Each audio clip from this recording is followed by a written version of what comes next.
Dear students of computer science, Assalamu alaikum. Your computer science teacher Asif Mahmood is here. As you know, we had started new topic flowchart yesterday. We defined the flowchart and discussed its importance. Today we will discuss the requirements for a flowchart. After studying this topic, we will be able to know the basic necessities for a flowchart. It means what is required to draw a flowchart. यानी एक flow chart बनाने यानी draw करने के लिए किन चीज़ों की ज़रूरत है. डियर स्टूडेंट्स, एक फ्लो चार्ट ड्रा करने के लिए हमारी 4 रिक्वायरमेंट्स हैं. These are input, output, decision making and processing. यानी ये 4 रिक्वायरमेंट्स हैं हमारी इनपुट, आउटपुट, डिसीजन मेकिंग और प्रोसेसिंग. और इनमें से भी 3 जो रिक्वायरमेंट्स हैं इनपुट, आउटपुट और प्रोसेसिंग, ये बहुत बुनियादी किस्म की रिक्वायरमेंट्स हैं जिनके बगैर फ़्लो चार्ट बन ही नहीं सकता. डिसीजन मेकिंग की कहीं ज़रूरत होती है, कहीं ज़रूरत नहीं होती. आगे जब हम फ़्लो चार्ट डिज़ाइन करेंगे, ड्रा करेंगे, तो हमें थोड़ा सा हम ज़्यादा बेहतर इसको समझ सकेंगे कि इसकी ज़रूरत है या नहीं है. लेकिन इनपुट, आउटपुट और प्रोसेसिंग इसकी बुनियादी ज़रूरत होती है कोई भी फ़्लो चार्ट ड्रा करने के लिए. Now we will discuss these requirements one by one. Inputs, नाम से ही जाहिर है. Input means taking data from the user. यानी यूज़र से डाटा लेने को इनपुट कहा जाता है. और जब डाटा ही नहीं होगा तो उस पर कोई प्रोसेस नहीं हो सकेगा. It is important to know how many and what type of inputs are required.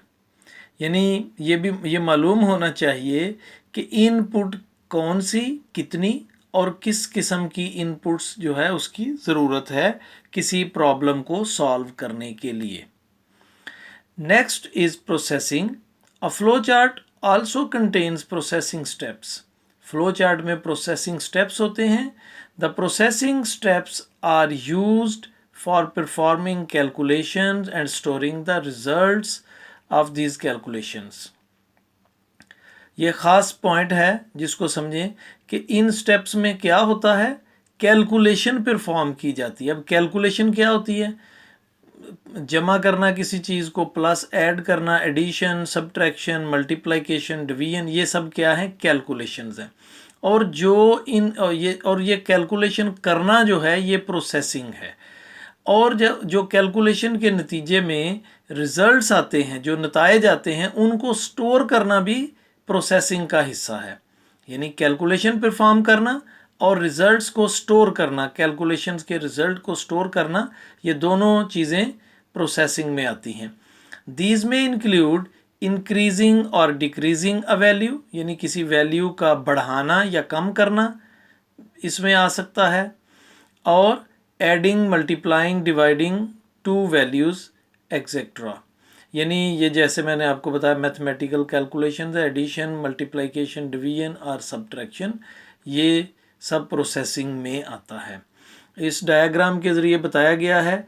Input से डाटा आया, सिस्टम ने उसको प्रोसेस किया और आउटपुट से उसको भेज दिया. यानी सिस्टम से आउट हुआ, आउटपुट के ज़रिए से डाटा, प्रोसेस्ड डाटा जो है वो आउटपुट के ज़रिए सिस्टम से आउट हुआ. नेक्स्ट हमारा है decision making. Next requirement for a flow chart is decision making.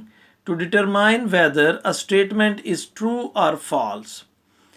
कि ये देखने के लिए, ये तयन करने के लिए कि कोई स्टेटमेंट, यानी प्रोसेसिंग के दौरान बाज़ औक़ात किसी स्टेटमेंट का जायज़ा लेना पड़ता है कि either the statement is true और फॉल्स, कि क्या आया स्टेटमेंट जो है वो ट्रू है या फॉल्स है, दुरुस्त है या गलत है.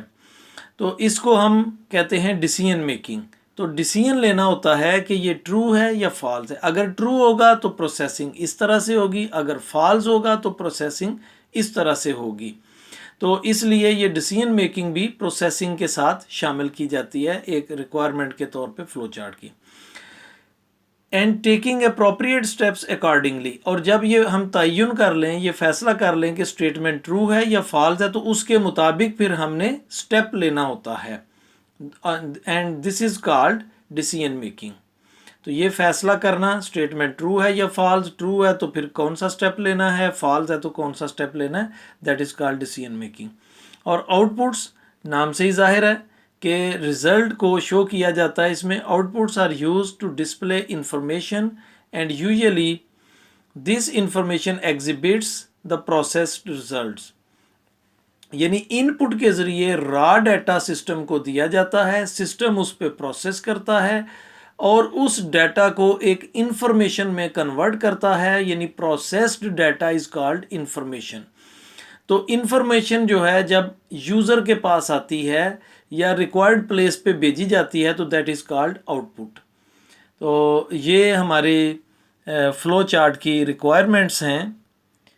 डियर स्टूडेंट्स, इनपुट, प्रोसेसिंग और आउटपुट को हम एक मिसाल से समझते हैं कि मसलन ये मैंने एक डायग्राम बनाई है, एक आटा पीसने वाली चक्की को आप एक मिसाल के तौर पे ले सकते हैं। ड्राइंग पे गौर नहीं करना, प्रोसेस को समझने की कोशिश करें कि ये एक आटा पीसने वाली चक्की है और इस वक्त ये खाली पड़ी है, इसमें कोई गंदम हमने नहीं डाली जिसकी वजह से इसमें कोई प्रोसेस नहीं हो रहा। तो हम ये चाहते हैं कि ये कोई प्रोसेस करे तो हमें इसे कुछ ना कुछ इनपुट देना पड़ेगी। मसलन इसमें हमने गंदम डाली तो ये गंदम इस यूनिट में आएगी तो ये प्रोसेसिंग करेगी, यानी उसको पीसेगी, और पीसने के बाद ये गंदम जो है सिस्टम में आई, यानी ये हमारी इनपुट है। इनपुट सिस्टम में आया तो यहाँ आके प्रोसेसिंग हुई और प्रोसेसिंग के नतीजे में हमें आटा जो है वो हासिल हुआ प्रोसेसिंग के नतीजे में। तो यानी ये हमारी आउटपुट है। तो ये एक सादा सी मिसाल है कि जब तक इनपुट नहीं होगी प्रोसेसिंग नहीं होगी, और प्रोसेसिंग के ज़रिए ही आउटपुट जो है वो भेजी जाती है। तो आउटपुट जो है ये असल में जो इनपुट है उस पे किया गया प्रोसेस होता है। तो प्रोसेस्ड डाटा ये हमारा इनपुट डाटा है, प्रोसेसिंग के बाद ये हमारा आउटपुट डाटा है। तो एक कंप्यूटर भी इसी उसूल पे काम करता है। इसकी एक और मिसाल आप यूँ समझे कि हम 2 नंबर्स को ऐड करना चाहते हैं, मसलन 3 है और 2 है, हम इन 2 नंबर्स को ऐड करना चाहते हैं। तो हम 2 नंबर्स को ऐड करना चाहते हैं तो ये 2 नंबर हमारी इनपुट है, ये 2 नंबर हमारी इनपुट होगी, और इसको जब हम ऐड करेंगे 3 + 2 तो ये हमारी प्रोसेसिंग होगी। जैसे अभी हमने पढ़ा प्रोसेसिंग में हम एडिशन, मल्टीप्लिकेशन, सब्ट्रैक्शन और डिवीजन वगैरह करते हैं।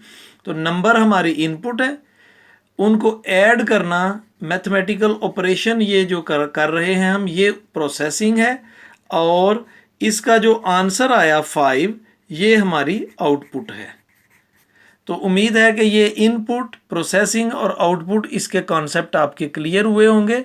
और जब हम फ्लो चार्ट ड्रा करेंगे तो फिर आपने इन 3 मेन स्टेप्स का ख्याल रखना है, इनपुट, प्रोसेसिंग, आउटपुट। तो ये आपने जहन में रखना है इन स्टेप्स को, और इनकी तरतीब भी यही होगी, इनपुट, प्रोसेसिंग, आउटपुट। तो इंशाल्लाह हम जब फ्लो चार्ट ड्रा करने की पोजीशन में आएंगे तो ये स्टेप हम इस्तेमाल करेंगे। आज का होमवर्क, डियर स्टूडेंट्स, आज का होमवर्क एक्सरसाइज, फर्स्ट चैप्टर की एक्सरसाइज का क्वेश्चन नंबर 5 है। How do you determine requirements for a flow chart. ये 5th क्वेश्चन है। इसको आप मार्क कर लें और इसका आंसर आप बुक पे भी मार्क कर सकते हैं, लेकिन मैं आपको पिक्चर की सूरत में सेंड कर रहा हूँ।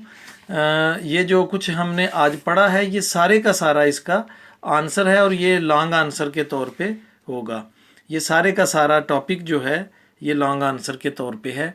और अगर इसमें खाली इनपुट पे लिखना आ जाता है what do you mean by input as a requirement for a flow chart, या what do you mean by processing. तो ये हम अकेला इतना टॉपिक भी लिख लें, इनपुट का हेडिंग, प्रोसेसिंग का हेडिंग, डिसीजन में, तो ये सब शार्ट आंसर बन सकते हैं। तो आपने इन चीज़ों का ख्याल रखना है। ये एक लॉन्ग आंसर है, लेकिन शार्ट आंसर्स के तौर पे इसके सारे हेडिंग्स अलग अलग से आ सकते हैं। तो अपना ख्याल रखिए। ये होमवर्क के तौर पे आपने याद भी करना है और इसको लिखना भी है। अपना ख्याल रखिए, दुआओं में याद रखिए। अल्लाह हाफिज़।